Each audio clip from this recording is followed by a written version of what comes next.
ta muhlawuriwa wa Xikwembu, Mesiya. Hikwalaho ka yini matiko ma pfuxa nkitsikitsi xana? Xana vanhu va tixakaxaka va kanelela yini makungu lama nga pfuniki nchumu xana? Tihosi ta misava ti jamile, vapfumi va matiko va twananile ku lwa na hosi Xikwembu ni muhlawuriwa wa xona. Va ku a hi tsemeni tiketani leti va hi boheke ha tona, hi cukumetela kule tinghole leti va hi tsimbeke ha tona. Kambe loyi a tshameke ematilweni wa hleka, n'wini wa hinkwaswo wo va hlekula.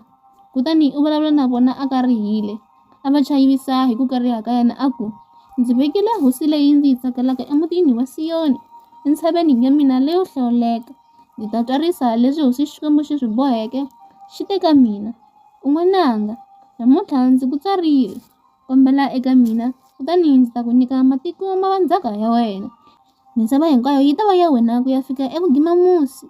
U ta ma faya hi nhonga ya nsimbi, u ma cakanyetela ku fana ni mbita ya vumba. Sweswi ke, n'wina tihosi, tlharihani, tivoneleni, n'wina mi fumaka vanhu laha misaveni, tirhelani hosi Xikwembu hi xichavo, mi rhurhumela emahlweni ka xona. Khinsambani emilengeni ya xona, xi ta ka xi nga karihi. Na n'wina mi ta ka mi nga lovi ma ha ri endleleni, hikuva vukarhi bya xona byi hatla ku pfurha. Va katekile hinkwavo lava tumbelaka eka xona.